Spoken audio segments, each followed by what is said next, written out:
So I wanted to make a short video intro on personality and personality testing.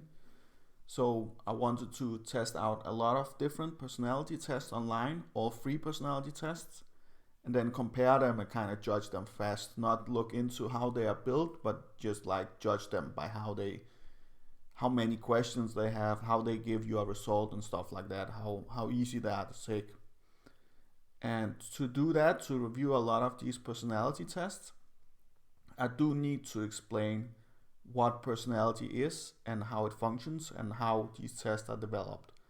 So with IQ testing, it's pretty easy because with IQ testing, we know that we are trying to measure something that's called general intelligence, something all people have, or something that predicts job performance, grades in school, how long you live, how healthy you are, how you make decisions, how well you do on various tests in life. So IQ predicts a lot because we are trying to measure general intelligence, and it's the best test we have in psychology. That's the IQ test. But there are also other factors in human beings, and largely what we call personality consists of 5 factors. Okay, openness, conscientiousness, extroversion, agreeableness, and neuroticism. So these are the 5 factors. I will just close the door.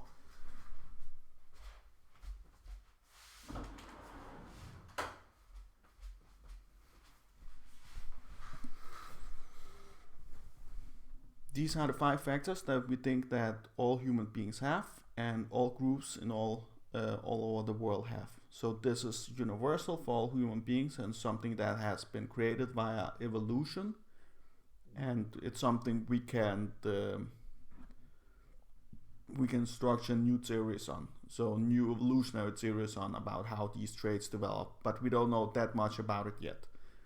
And this theory of these 5 personality traits is called Ocean because of the first letter of each of these words, or it's called the Big 5 because of the Big 5 traits.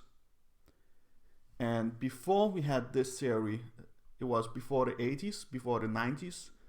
So we had a lot of different theories about how to test personality that were not based on any kind of scientific foundation, but just personal theories that people created at home. So one guy, he created a personality test that had 16 traits, and a mother and a daughter also created another test that had 4 traits. And these tests are not really scientific. They just kind of felt that they were correct, or they read maybe some old philosophy and then figured that they would make a test based on this old philosophy that wasn't based on any science or research as such.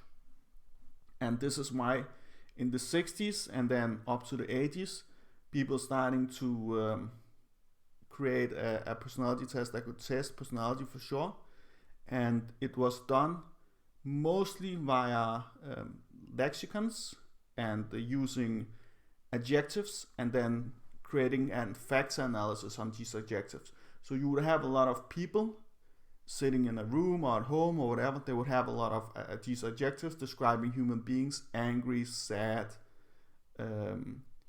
irritating, warm. They would have a lot of these words, and then will describe themselves or other people, and then you would do some mathematical analysis on these words and then see how they group up. So for example, you will often use the same words to describe the same trait. So for example, let's say here for extroversion, you would say warm, active, assertive, excited, right? So usually people use the same words to describe the same personality traits. And this is what this factor analysis can conclude, that if you look in the dictionary, we take out all the words from the English language that describe a human being, adjective or personality in a human being, then people can judge other human beings, and we can do some math on it, magic. And then when we do this math, it kind of combines into 5 of these groups of traits. This is the magic in it, that it's just mathematical that these traits exist in all human beings, And you can take any lexicon from any language, pretty much like any modern language, and you should do the same thing, like create the same approach for creating personalities, and you will create these 5 personality traits from ground up. So for example, if you go to Turkey, you take Turkish language, Turkish words describing human beings, and if you again do this analysis on them, how they're used in language, then you should have these overall big traits. But as you can see, even though you have these big 5 traits, there are some, of course, arguments about maybe in some culture we have an extra trait, or maybe openness another concrete trait, but largely it's not really arguments that stand up to scrutiny, because we always get these 5 traits no matter what. So even though you think you have an extra trait, it usually can fit into some of these categories. So this is how you need to think about it. It's basically like general intelligence, but instead of being 1 trait, it's 5 traits. And then of course they have subfacets, so they can have 2 subfacets each. But usually we ignore this. But what we do want to look at is these 6 subfacets of each trait. So for example, agreeableness will have these 6 traits, and these 6 traits actually tell us a lot about a human being. So if someone is high on agreeableness, it tells us if they are liked, if they like other human beings, if they are polite, if they try to be compliant. But these specific traits actually tell us exactly how they act in the natural environment. So not just if they are polite or not, but exactly how they are polite in which kind of setting. Maybe that one setting where they are not polite, maybe they don't have that much altruism, they don't like to give out stuff, but they are very trusting of people. Okay, that can be a difference there. So let me explain what these traits mean. It's just to have a foundation for personality. So conscientiousness is basically a positive trait. It correlates with how you perform at work, how well you do your school tasks and stuff like that. So it correlates with grades. It's a great positive trait. At least that's how workers and school teachers would see it, right? So if you have a boss, he would see this as a hugely positive trait. Agreeableness, how polite you are, how compliant you are. Neuroticism is actually largely considered a negative trait. So even though we don't consider these traits negative or positive, neuroticism could be considered a negative trait. It correlates with all mental illnesses and stuff like that, low confidence, depression, and a lot of negative things that don't really have that many positive aspects to them, but could be considered another level of personality, even though it's not that positive and doesn't correlate with much positive stuff in a regular society or any kind of group. Openness to experience, it's how liberal you are too. So you would vote left-leaning and you would like to look at art, you would like to experience new things, experiencing new cultures, you like to be surrounded by different cultures, you like to try out new foods, you like to, try out new clothes, meet new people, stuff like that. And extroversion is how much you like to meet new people, so you'd like to go to big parties, you like to speak to a lot of people at the big parties, you like to be at the center of the discussion, so you like to go to big parties and like stand in the middle and talk to everyone and have everyone look at you and handshake left and right. And if you have low extroversion, you still like to go to parties, but you probably just pick out a small group and maybe sit a bit with them, and then maybe go to another group, sit a bit up with them, and then relax a bit for yourself, and then go out again to talk with a few people. So if you have very high extroversion, you would like big company, and also like a big company very, very often. Yeah, that's it. That's basically it for personality traits. So again, when we do this stuff, no matter what lexicon we use, what language you use, we should have these 5 categories of traits, of human traits, something that's inside us, and we are trying to measure it and describing it like this. And of course there can be languages that are primitive, that don't have words to describe all kind of human behavior. So even though they do experience, for example, anger, if they don't have a word for anger, then this approach will not give you 5 traits for personality. And that can be a problem, because we do think that these traits are universal, but you won't find them in all cultures unless you speak the language and ask people to describe, what the trait is, what they see in other people. So not just using one word, but maybe using more words. To just how I assume it would go. And this site has over 3,000 questions that people have plotted in, and you can just take them for free and you can make your own personality test. So let's say you need 200 questions. You can just make a site that selects 200 random questions that are, that are pertaining to each personality trait. Or you can just take 200 questions that are the same for all users. But either way, it's free, and there are a lot of languages, and you can also help them translate this stuff. This is how these questions look like. So for example, you can have a question that goes, I am a shy person. So if you say, yes, I'm a shy person, or yes, I'm a very shy person, then it will likely be low extroversion, right? And the opposite will be the case. So if you say you are not a shy person, then you will have high extroversion. And then there can be the opposite question, I am not a shy person. And then you kind of should supposedly answer it the same way. So if you are a shy person, you would say yes to this and then no to the other. I am not a shy person, you would say no to that. And then we can measure your personality, because a lot of these questions are pertaining to the same trait. And then we can calculate what your trait is, how high or low it is. Or these smaller traits. And for these smaller traits, you can see that a lot of them, there are 30 of them. So you need more questions to really be specific on this and have a concrete measure. Because if you only have one question for each of these, only 30 questions, then even if you just misunderstand a question a bit, you will get a totally confusing result. Misleading at least. Then you can also download an Excel file on this site, the same site I was on before. And just download this file and create your own personality test. It's super easy. I've done that myself too. Then let's look at a random personality test that's free. Okay, so this is not paid for. A lot of these tests they're usually sold, because people love money, right? So they're selling a lot of stuff. But this is free, and this has 120 questions. But it's testing all these sub-traits too.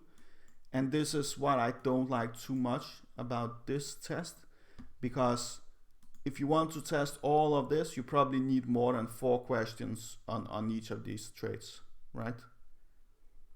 I don't know, but I would just assume so, because there's an official test you can buy that's called a Neopia test. And there they give you 240 questions. And they are testing all 30 sub-traits. So it's twice as many questions in one of the official tests, developed by some of the people that have, been very professional about developing this test and having specific questions and stuff like this. So this is the short test. As you can see here, this is the short test. I took 120 questions. And this is the long test. So this is 300 questions. And as you can see, there are a few differences. So here on the big 5 personality traits, there shouldn't be that many differences. It should be largely the same, because this is more than enough questions to test just 5 traits. Even 60 questions will be more than enough to just test 5 traits like this. But then if you want to test all of these smaller traits, you need, over 200 questions. But if you compare these results, you can see that I took this test and maybe I wasn't as careful as I could have been, but I feel like I did an okay job at answering questions. But I have some, I think too much about these questions, so I kind of go left and right and answer a bit randomly because I think too much about it. I should have been a bit faster about it. Then I would have gotten consistent result over these two categories. Also, I would also have consistent results over a lifetime. So let's say you're about like 18 or 30 or something, then your personality should be overall stable over a lifetime. It should be like 80% stable. So it can change like 20% back and forth with these traits, and the conscientiousness will grow a bit till you get to the middle age or something like that. And agreeableness will also grow from you a little child to you become an adult. So you will become more agreeable, you will have a higher conscientiousness and work harder, more structured. And we know that these changes come about when a person grows. And there could also be other changes. So for example, conscientiousness people, if you have high conscientiousness, you typically vote conservative, and if you have high openness, you typically vote liberal, so left-leaning parties. And this is also something we know and can consider across genders, across races, and across age groups in how they differ in personality traits. Because men and women differ, and different groups also differ, and then of course age categories also differ.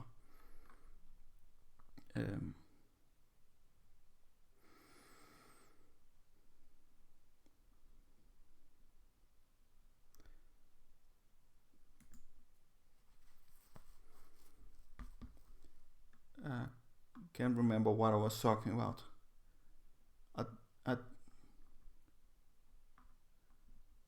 Yeah, let's compare these tests. So you can see extroversion. It's a bit different because I wasn't that structured in answering questions. And as you can see here on the left, you have the 120 questions. On the right, you have 300 questions, and you can see again there are a few differences. For example, in modesty, I seem to be above average modest on this, and then here I'm extremely low in modesty. Okay, that's different, right? And it's weird that it is this way. Oh yeah, I remember what I wanted to say. It's because I wanted to explain how it works for intelligence too, because with intelligence we see the same stability, because personality is like 50% heritable, so it doesn't change much, and there's nothing in society or like in culture that can influence that much anyhow. It's kind of stable, but it's not fully defined by your genes. It can be defined by some random variability in your genes or some random variability in society, but we don't know really how to change it, and it is stable over time. Where intelligence is even more stable, so we know that G-factor general intelligence is super stable. And that's also interesting because these kind of things, they are very universal, and it seems like the better the test is, the more it tests something that's stable and universal and something that's heritable. Where we have a lot of tests in psychology that are testing something that's not that stable. For example, all these old personality type tests, they just tested something that, well, we cannot really describe it because we know it's unstable. We know it's some guesswork or something, or some random variability, or maybe personal stories or opinions that change from day to day. And for those tests, you will have different results. If you take them today and then take them in a year, you have vastly different results, often. But with these tests that are testing your genetic disposition, they are largely trying to test something that's in you, so deep inside you, and something that's your personality and your brain. But these 5 traits, they are inside your head somewhere, and that's how your head is structured. But because we are asking questions about it, then it becomes something that's a bit harder to measure concretely, because we know these traits are there, but we cannot measure them exactly. We cannot just, take out a ruler and then measure your brain and then say, okay, you have so much extroversion. We do need to ask other people and yourself, and then what other people would say about you. If they take this personality test for you and fill it out for you, okay, I think this guy is doing this and this, and when I meet this guy, he's so agreeable, and he has this and this neuroticism, and he does, when he's at a party with me, he is this and this open, then his result and your result will be consistent. And if your boss take it, if your family member take it, and your friend take it, and you take it, the results will largely be consistent. And that's what's really good. That's actually what we want to see, that there's some consistency over time, and consistency across people, and consistency across how people describe themselves and how they see themselves and what words they use to describe themselves. So it can be, a lot of the time you want to describe yourself as better than you are, or see yourself as better than you are, and it's something we do automatically. But we do want to be real people, and to be real people, we have to understand ourselves and other people as personalities, and as people that have ideas, concepts, and emotional life. And even though they have all these things, they can still have a greater choice in life, but there is something consistent in them and yourself. And you will see that, for example, for me, neuroticism, that's the negative trait, right? And you can see it's pretty high, and I have filled out the questionnaire and it's still pretty high. So I could have lied and just bragged about how I am, but I know that I'm nervous about a lot of stuff. I know that I worry a lot. I have a lot of anger about things. For example, if people say something that's wrong, if it's factually wrong, I get really, really angry, like super irritated and angry. I cannot tolerate that at all. And I know that about me, but I still consider that a positive trait, because I try to use it as something that's positive and something that's just me, but I don't need to see it as something negative. So you can think about it this way, because these things have just developed over time, evolutionary, and they are in you, and they're just something that's getting out there into the world. And then openness to experience, you can again compare this short form and this long form, 300 questions, and then see that it's pretty samey, but because I think so much about questions, and I'm not a native English speaker, I do have a few differences between how I answered on these two questionnaires, even though they had largely the same type of questions. And I do think they use some of these questions that I found on this site, some of these 3,000 questions, but they probably, rewrote a few of these questions to be a bit simpler, I think. And you can also read about the subtraits here and then see how they are. So you can read this subtrait, and then try to understand yourself. But it would probably be wise to take this test structurally and not just take it fast like I did. And of course you would have different results between different tests, this test, another test, and over time too. But largely we do want to test something that's in your brain that's consistent over time, that's 80% stable over time. So I do feel like I've spoken a lot about personality and what it means, what we want to measure, and how these results looks like. And this is a great test because it's colorful, it has a lot of substructures, and simple too, so I really like it. I'm not sure the questions are perfect. Some of the questions were a bit confusing for me because I'm not a native English speaker, so I could use more simplified questions, and maybe even, on this side you can download a lot of questions in different languages.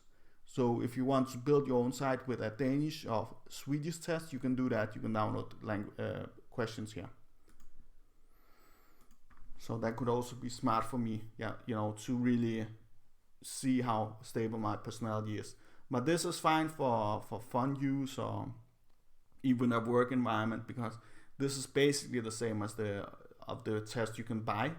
But I cannot guarantee that they picked the correct questions, or they didn't rewrite questions to be a bit worse than they are overall, or something like that.